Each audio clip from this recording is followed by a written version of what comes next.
सभी मेरे दोस्तों को अनुज सर का नमस्कार। देखिए, आप लोग अभी पेपर से निपट के आए और हम लोग जीआईसी की तैयारी में लगने वाले हैं। जीआईसी की तैयारी के लिए मैंने एक छोटा सा जो एक टेस्ट आज मैंने एक रखा है और इस टेस्ट को हम लोग आज कंडक्ट करते हैं। यानी सिंपल सा बात है, हम ये देखना चाहते हैं कि आखिरकार जो क्वेश्चंस थोड़े से अजीब कैटेगरी में आते हैं उन क्वेश्चंस को मैंने टटोला है। यानी कि ये क्वेश्चंस हालांकि ऐसा तो नहीं कह सकते हैं बड़ा कठिन हो सकते हैं, लेकिन ये वो क्वेश्चंस हैं जो कॉमन जनरल प्रैक्टिकल से रिलेटेड कह सकते हैं, प्रैक्टिकल और मेटलर्जी से रिलेटेड क्वेश्चंस हैं और ये क्वेश्चंस आपको बहुत ही मदद करेंगे, ये मैं जान रहा हूँ। हालांकि जैसा भी हुआ, हमारा पेपर जो भी हुआ होगा उस पेपर को किनारे रखते हुए, क्योंकि पेपर तो हार्ड था पीईटी की, अब उसकी बात ही ना करें तो अच्छा होगा। फिलहाल हम अपने क्वेश्चन सीरीज में आते हैं और पहला क्वेश्चन मैंने लिया है कि when ferric chloride is treated with the potassium ferrocyanide, जब फेरिक क्लोराइड को पोटेशियम फेरोसाइनाइड के साथ में ट्रीट किया जाता है तो क्या बनता है। आपको पता है, आपने प्रैक्टिकल भी किया होगा कि प्रेसियन ब्लू कलर मिलता है। भाई फेरिक फेरोसाइनाइड, फेरोसोसाइनाइड जिसे बोलते हैं आप, वो बनता है अगर डाई पॉजिटिव होता, फेरिक नहीं होता, फेरस होता, तो फिर टर्नबल ब्लू बनता, टर्नबल ब्लू बनता। और टर्नबल ब्लू इसमें है लेकिन हमारा फेरिक क्लोराइड है, तो आंसर फिर हम लोगों को सी चूज करना पड़ेगा, प्रेसियन ब्लू। एकदम मोर के पंख की तरह ये कलर होता है। तो उसके बाद क्वेश्चन नंबर सीमेंटाइड, ये सीमेंटाइड और किसका होता है। ये सीमेंटाइड जनाब जो होता है वो Fe3C होता है। मतलब ये वो क्वेश्चन जो डायरेक्ट आपको याद होने चाहिए। जिस बीमारी से हम लोग निकल के आए उस बीमारी से निजात पाने के लिए मैंने ये सेट ढूंढा है कि जैसे सीमेंटाइट है तो अब आपको याद ही होगा तभी हो पाएगा, वरना सीमेंटाइट में करते रहिए कुछ नहीं कर पाएंगे आप। तो सीमेंटाइट जो होता है Fe3C होता है, आयरन कार्बाइड कहलाता है, आयरन कार्बाइड आप ध्यान रखेंगे यहां पर, बहुत ही इंपॉर्टेंट है। अब दूसरी बात मैं आपको बता दूं, सीमेंटाइट के अलावा जो स्पाइगेलिशियन है जिसे आप बोलते हैं, और ए जो होता है वो क्या होता है वो भी मैं आपको बता देना चाह रहा हूं कि ये एलॉय होता है आयरन और मैंगनीज का, ठीक है ना। और जो Fe2O3.XH2 है ये तो आप जान ही रहे हैं कि ये तो रस्ट का फार्मूला है, और FeOH का होल थ्राइस जो है ये फेरिक हाइड्रोक्साइड है। तो मैं पूरे एक्सप्लेनेशन के साथ आपको लिए चल रहा हूं। इसी तरीके से क्वेश्चन नंबर 3 में आइए, anhydrous ferrous sulphate. Anhydrous ferrous sulphate कैसा होता है, ये कैसा होगा, इसका नेचर कैसा होगा, व्हाइट होगा, ग्रीन होगा, ब्लैक होगा, ब्राउन होगा। तो आप जरा दिमाग लगाइएगा कि एनहाइड्रस फेरस सल्फेट जो होता है इसका कलर आपने अगर देखा है तो बिल्कुल व्हाइट, ग्रीनिश व्हाइट कलर बोल सकते हैं, क्योंकि लिगेंड इसमें जो होता है वो वीक होता है और क्रिस्टल फील्ड स्प्लिटिंग भी बहुत कम होती है जैसा कि मुझे मालूम है। तो क्वेश्चन नंबर 3 का मैं कहूं कि ग्रीनिश व्हाइट, तो यहां पर ग्रीनिश कलर तो ग्रीन दिया है, ग्रीनिश नहीं दिया हुआ है। फेरस सल्फेट अगर आप देखेंगे तो वाइट कलर ज़्यादा मतलब इसे प्रेफर करूंगा मैं। तो क्वेश्चन नंबर 3 में मैं ए लगाऊंगा। हालांकि ग्रीन कलर आपको दिख रहा होगा, लेकिन अगर ये हाइड्रस हो जाता तो 100% ये ग्रीन कलर में मैं इसे रख देता। चलिए खैर कोई नहीं। अब आप लोग बात कर लेते हैं 4th की, when copper sulphate is treated with NH4OH। जब कॉपर सल्फेट को NH4OH के साथ में ट्रीट किया जाता है तो क्या प्रोडक्ट बनता है। तो आपको मैं बताना चाह रहा हूं कि CuSO4 + 2NH4OH लिखूं रिएक्शन यहां पर, चलिए लिखता हूं, CuSO4 + 2NH4OH। अब आप समझ गए होंगे क्या बनने वाला है। ये प्रोडक्ट जो आपके सामने होगा, ये प्रोडक्ट CuOH का होल ट्वाइस बनेगा, CuOH का होल ट्वाइस बनेगा और साथ में वाटर वो NH4 का होल ट्वाइस SO4 ये निकल जाएगा, उसकी जरूरत नहीं है। अब इसमें आपका जो कंपाउंड बना है, इस कंपाउंड में दोबारा एक्सेस में ये CuOH दिख रहा है आपको, है ना, और ये जो बना NH4 का होल ट्वाइस SO4, ये दोनों फिर वापस में कंबाइन करेंगे। मैं लिखे ही दे रहा हूं NH4 का होल, ये वापस लिख रहा हूं कि यहां पर SO4 हो गया। अब ये दोनों आपस में रिएक्शन करके एक कंपाउंड बनाएंगे CuNH3 का होल 4 कॉम्प्लेक्स कंपाउंड बना और बाहर SO4 ये बना। तो इसको हम लोग जो बोलते हैं ये स्विट्जर्स रिएजेंट के नाम से जानते हैं, SCHWEITZER, स्विट्जर्स रिएजेंट कहलाता है। और ये स्विट्जर्स रिएजेंट, इसमें ऑप्शन मुझे लग रहा है कि है, और ये स्विट्जर्स रिएजेंट 4th वाला ऑप्शन आपके सामने आ गया, और सॉरी सी ऑप्शन आ गया आपके सामने। उसके बाद चाइनीज़ वाइट आपने देखा होगा ना, चाइनीज़ वाइट बिल्कुल सफ़ेद वाइट, तो मुझे तो लगता है जिंक ऑक्साइड होता ही है, आप जानते हैं। ZnCO3 कैलामाइन कहलाता है और ZnS जिंक ब्लेंड कहलाता है, और आप ZnSBaSO4 मिला के लिथोपोन कहलाता है। तो ये लिथोपोन लिख लीजिए, ये कैलामाइन लिख लीजिए, ये चाइनीज़ मतलब सफ़ेदा आप मुंह पे लगाते होंगे, देखा होगा कि आपने वो बन जाता है, बिल्कुल वाइट कलर का होता है, वही है ये। विच of the following has the highest ionisation energy, highest ionisation energy किसकी होगी जनाब? तो छठे का जो क्वेश्चन है मैं आपको बताना चाह रहा हूँ कि जो कॉपर की आयनेशन एनर्जी होती है वो 7.72 के लगभग होती है, और जो गोल्ड की होती है वो सिल्वर की होती है 7.57 होती है, और जो गोल्ड की होती है वो 9 पॉइंट समथिंग होती है, 9 के आसपास रहती है। तो कॉपर सिल्वर गोल्ड तीन ही ऑप्शन दिए हैं, तो हाईएस्ट में अगर मैं देखना चाहूँ तो फिर हाईएस्ट में क्या होना चाहिए, फिर गोल्ड ऑप्शन मिलना चाहिए हमें हाईएस्ट में, कि हाईएस्ट में गोल्ड हो जाना चाहिए। भाई गोल्ड किसी 9 बोल रहा हूँ, तो फिर 8 का आंसर मैं सी लगाऊंगा, क्योंकि इसकी एनेशन एंथैल्पी बहुत ज़्यादा होती है, हाईएस्ट में रहता है। ऑल हैव द सेम तो नहीं होती, किसी जो मैंने बोली है सबकी वैल्यूज अलग अलग। Percentage of the gold in the fools gold, fools gold में परसेंटेज कितनी होती है भाई साहब? फूल्स गोल्ड में तो होता ही नहीं सोना, ये नहीं होता है तो मतलब 0% लगा देना चाहिए। हेयर डाई, जो हेयर डाई होती है उसके अंदर क्या होता है पता है आपको? हेयर डाई के अंदर सिल्वर नाइट्रेट होता है, जानिएगा इसमें। यहाँ पर तो सिल्वर नाइट्रेट, गोल्ड कॉपर ये सब नहीं होते, यहाँ पर तो सिल्वर नाइट्रेट ही रखा जाएगा। अब हेयर डाई कौन सी, आजकल बहुत सारी हेयर डाई चल रही है, किसी में अमोनिया है, किसी में कुछ है, वो हम बात नहीं करना चाह रहे। कॉमन जो डाइज हैं उनकी बात करना चाह रहे हैं, सिल्वर नाइट्रेट होता है। और कॉपर क्लोराइड किसको एब्जॉर्ब करता है? तो कॉपर क्लोराइड के अंदर जो एब्जॉर्बिंग पावर होती है जनाब, वो H2SO4 की होनी चाहिए। ना कॉपर क्लोराइड है ना, तो कॉपर क्लोराइड में तो फिर ऑप्शन में हमें CO भी मिल रहा है, तो CO मुझे लग रहा है कि बेटर एग्जाम्पल होगा इसका 9 वाले का। एक चीज़ और भी सोच लेते हैं कि अगर ये रिएक्शन कर लेगा तो रिएक्शन करके कंपाउंड भी बना सकता है। एब्जॉर्बिंग पावर तो मैं फिर CO को ही लगाऊंगा 100%। When zinc oxide is heated with cobalt nitrate, zinc oxide को कोबाल्ट नाइट्रेट के साथ में हीट करते हैं, when zinc oxide is heated with cobalt nitrate a green mass is formed due to, किसकी वजह से बनता है ये पता है आपको? ये रेमनीज टेस्ट कहलाता है। रेमनीज ग्रीन कलर मिलना चाहिए, रेमनीज टेस्ट के नाम से भी आता है, रिमेंस टेस्ट भी बोलते हैं, मैं तो रेमनीज बोलता हूं, तो फिर आप 10 का रेमनीज ग्रीन लगा लीजिए, यही इसका आंसर होना चाहिए। लेकिन मैं आपको एक चीज़ और बता दूं कि COZnO2 भी बनता है, लेकिन COZnO2 तो बनता ही कि ग्रीन कलर का कारण जो होता है वो रेमनीज ग्रीन ही, तो ऑप्शन बेटर इसमें भी ही लगाया जाएगा। 11 by alloying a metal which mercury, by alloying a metal with mercury the chemical activity of the metal is, chemical activity metal की बढ़ेगी, घटेगी, या फिर चेंज नहीं होगी, पहले बढ़ेगी फिर घटेगी, फिर क्या होगा? तो जब हम एलॉइंग मेटल विद मरकरी से कर देंगे तो फिर जनाब आंसर जो है इसका आना चाहिए, पहले बढ़नी चाहिए फिर घटनी चाहिए, मे बी डिक्रीज, यानी कन्फ्यूजन कर रहा है क्वेश्चन थोड़ा सा। 11वां है, आपको बताना चाहूँगा, इसको थोड़ा एक्सप्लेन करते हैं फिर देखते हैं आंसर का क्या लगाते हैं।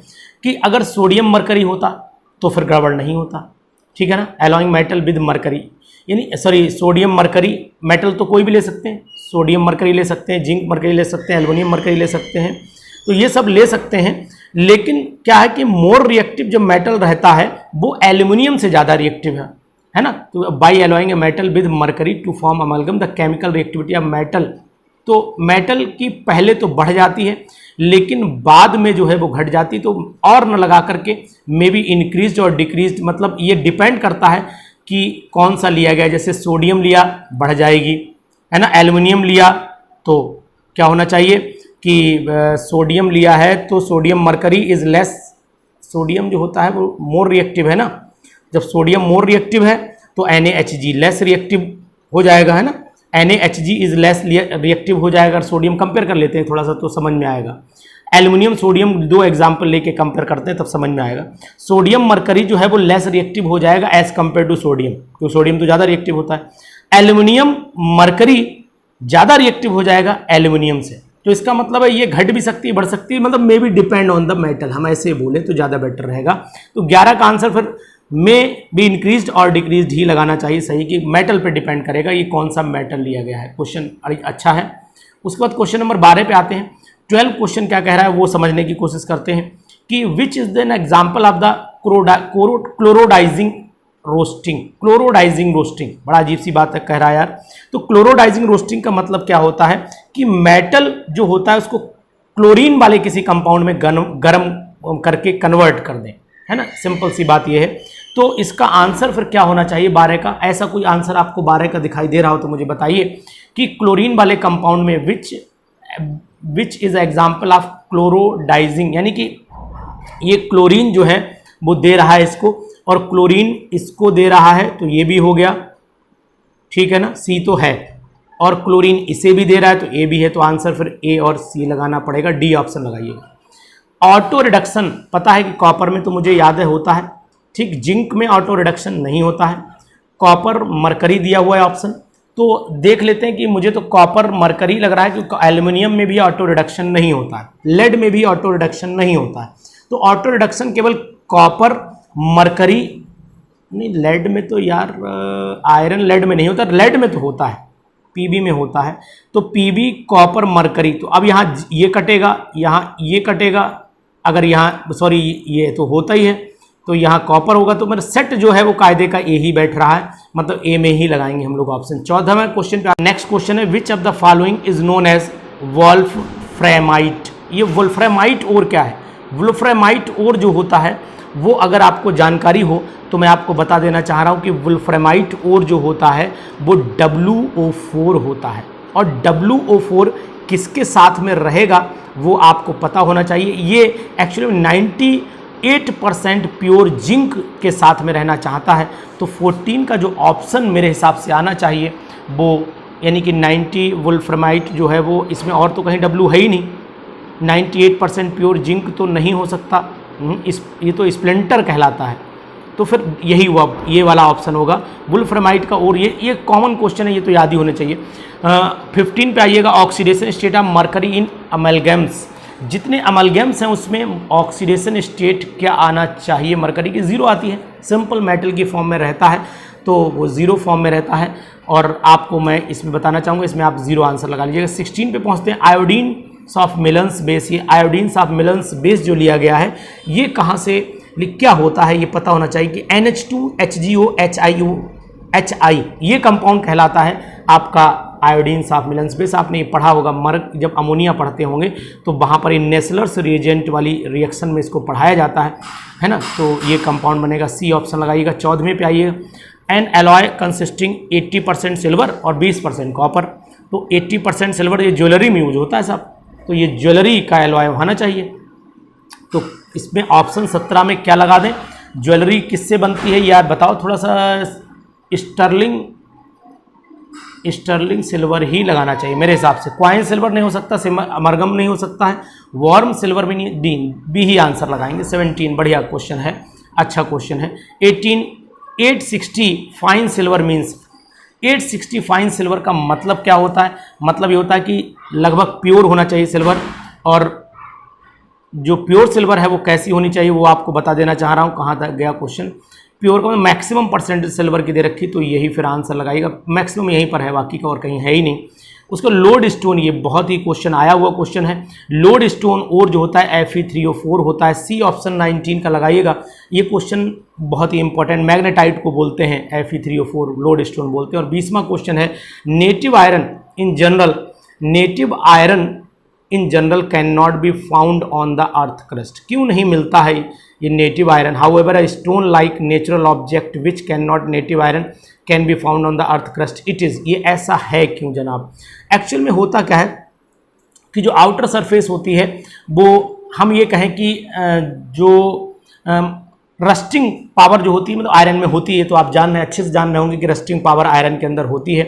तो इसके अंदर जो होता है एक ऐसी सिचुएशन पैदा होती है, जैसे फिर से एक बार पढ़ते हैं, native iron in general can not be found on the earth crust, नहीं मिल सकता ना। However a stone like natural object, stone like जो नेचुरल ऑब्जेक्ट होते हैं विच कंटेन्स, उनके अंदर नेटिव आयरन होता है, can be found on the earth crust it is. इनको बोलते क्या हैं? इन्हें मेट्रॉइड्स बोलते हैं, आप जानिएगा, METEROIT, मेट्रॉइड्स के नाम से जाने जाते हैं। ये आपको याद ही करना पड़ेगा, ये सिंपल सा फैक्चुअल क्वेश्चन बोल सकते हैं इसे, है ना। अब इसके बाद हम नेक्स्ट क्वेश्चन ले लेते हैं। नेक्स्ट क्वेश्चन का क्या ये वाला है हमारे पास में, देख रहा हूँ इसको। A piece of copper can be dissolve in an aqua solution. भाई कॉपर किस में डिजोल्व होगा, जो ज़्यादा रिएक्टिव होगा उसमें डिजोल्व कर दीजिए।